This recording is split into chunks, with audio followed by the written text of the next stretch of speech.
पुष्कर में भगवान ब्रह्मा जी के सरोवर, पुष्कर सरोवर इसे कहते हैं। इसी को भगवान ब्रह्मा का स्वरूप माना गया है। वहाँ आ गए हैं, ये पार्क बैठे हैं, ये आपको दिखाता हूँ।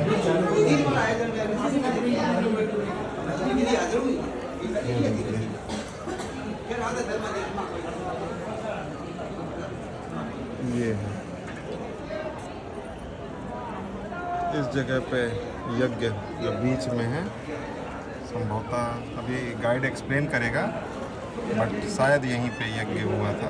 बाकी चीज़ें गाइड बताएगा। एकदम काशी की याद दिला रहा है।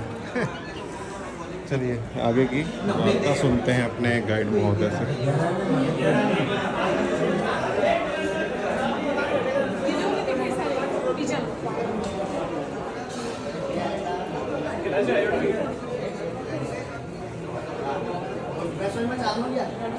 भाई साहब,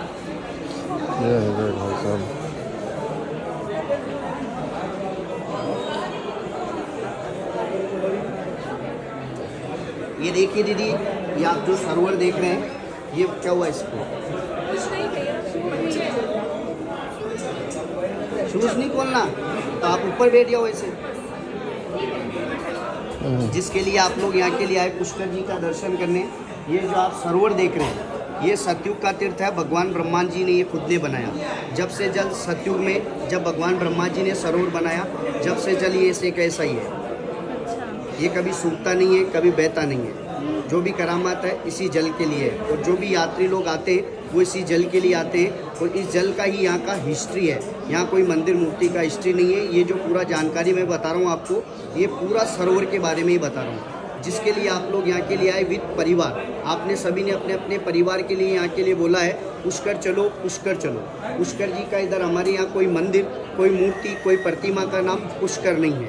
पुष्कर नाम आपने ये सरोवर देखा, इसी तीर्थ स्थान का नाम पुष्कर है। इस सरोवर का नाम पुष्कर कैसे रखा जाता है?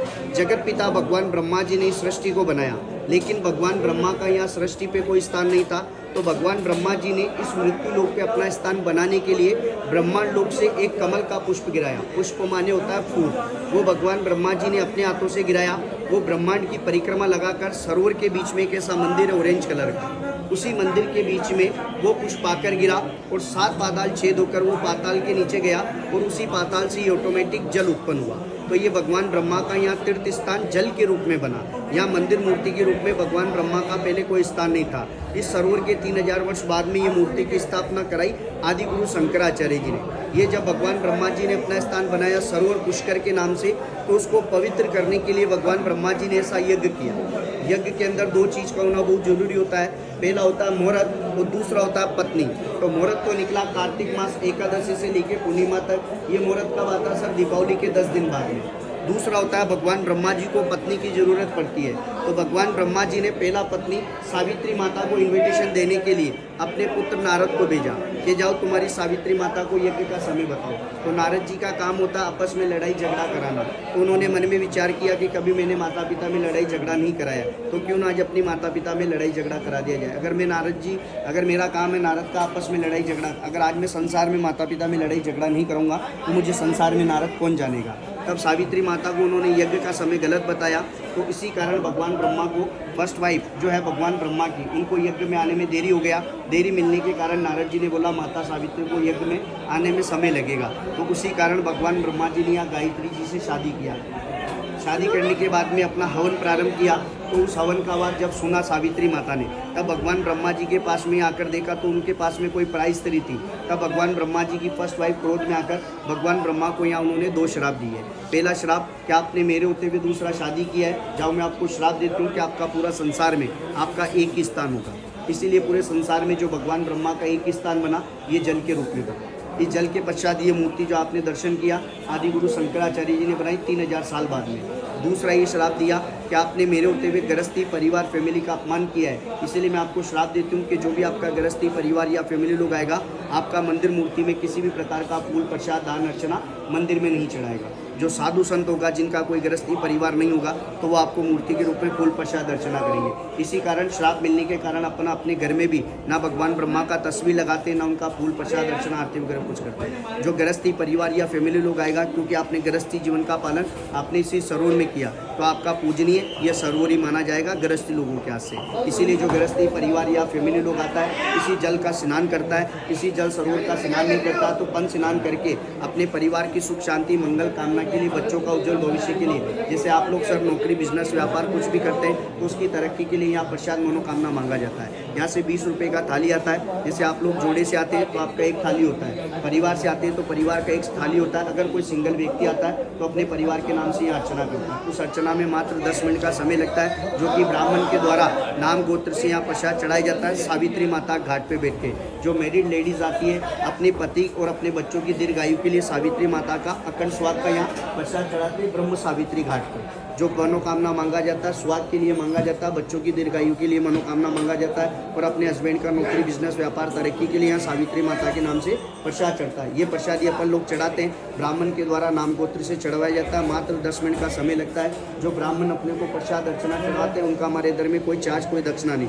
अगर आपको भगवान ने कुछ दिया, कुछ देने योग्य बनाया, तो इधर में नगर में छोटा बड़ा मिला के 1001 मंदिर ऐसा, किसी भी मंदिर में आप लोग जाते हैं तो आपके हाथ से फूल प्रसाद दान अर्चना कोई मंदिर में नहीं होता है। इसीलिए जो भगवान ब्रह्मा का भोग लगता है उसका दान चैरिटी में देते हैं, जिससे 1000 मंदिर का मेंटेनेंस होता है। 52 घाट है इधर में, ये पूरे राउंड के अंदर इन सभी का मेंटेनेंस होता है। नगर में साधु संत गरीब ब्राह्मण जो रहते हैं, आपका दान से उनको भोजन प्रसादी मिलता है परिवार का, और वो भोजन प्रसादी पाके आपके समस्त परिवार के लिए मंगल कामना के लिए दुआ करता है। जैसे आपने भगवान ब्रह्मा का 4 मुख का दर्शन किया, उसी प्रकार भगवान ब्रह्मा को सरोवर के रूप में 4 प्रकार का भोग लगाते हैं। जैसे कोई परिवार से आते हैं तो लड्डू का भोग का दान करते हैं, कोई परिवार से आते हैं खीर पूरी भोग का दान करते हैं, कोई 56 भोग लगाते हैं, कोई ध्वजा भोग लगाते हैं, कोई अन्नकूट भोग लगाते हैं। क्योंकि 5 उंगलियां बराबर भगवान ने किसी को सेम नहीं दिया। जिनकी जैसी श्रद्धा, जैसी भावना, जैसा भोग लगाते हैं, जिसको आपको रसीद फोटो प्रसाद मिलता है, आपका और आपके परिवार का अस्तित्व में नाम चलता है। और जो भगवान ने जिसको छप्पर फाड़ के दिया, जो बड़े पैसे वाले आते हैं वो कोई 3 दिन का भोग लगाते हैं, कोई 5 दिन का लगाते हैं, कोई 7 दिन का लगाते हैं, कोई महीने भर का लगाते हैं, कोई 11 दिन का, जिसको आपको रसीद फोटो प्रसाद मिलता है। मेरा काम आपको बताना है, समझाना है, करना नहीं करना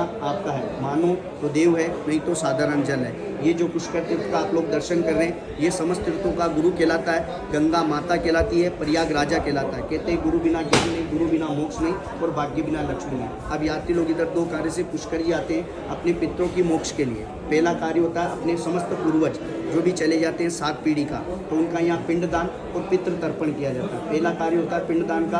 अगर किसी के पास में 1 घंटे का समय नहीं होता है तो दूसरा कार्य करते हैं पितृ तर्पण, उसमें 15 मिनट का समय लगता है, जिसमें अपने समस्त पूर्वज जो भी 7 पीढ़ी के पूर्वज आते हैं उनका यहाँ पिंडदान तर्पण किया जाता है। 7 पीढ़ी के पूर्वज अपने कौन कौन आते हैं? माता पिता, दादा दादी, नाना नानी, सास ससुर, माता बहन, भाई बहन, जो भी होता है उन सभी का यहाँ 7 पीढ़ी का पिंडदान पितृ तर्पण किया जाता है। पिंडदान 1 घंटे का समय लगता है, तर्पण में 15 मिनट का समय लगता है। अपने पितृ पूर्वज अपने से आशा करते हैं कि मेरे परिवार से कोई भी जाएगा तो मुझे पुष्कर तीर्थ में जलदान पिंडदान तर्पण देगा तो मुझे आत्मा में शांति मिलेगी। यहाँ त्रेता युग में राजा रामचंद्र जी को 14 साल का वनवास था, तो उन्होंने अपने पिता दशरथ जी का भी पिंडदान इसी तीर्थ सरोवर में किया, तब राजा दशरथ जी को मोक्ष मिला।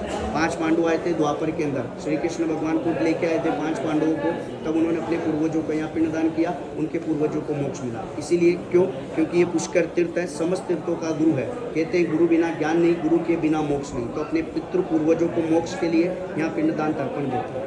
मानो तो देव है, नहीं तो साधारण जल है। मेरा काम आपको बताना है, समझाना है, करना नहीं करना आपका है। ये पुष्कराज जी का हिस्ट्री है। आया आप लोग को समझ में, जानकारी में मेरा बात? जी सर।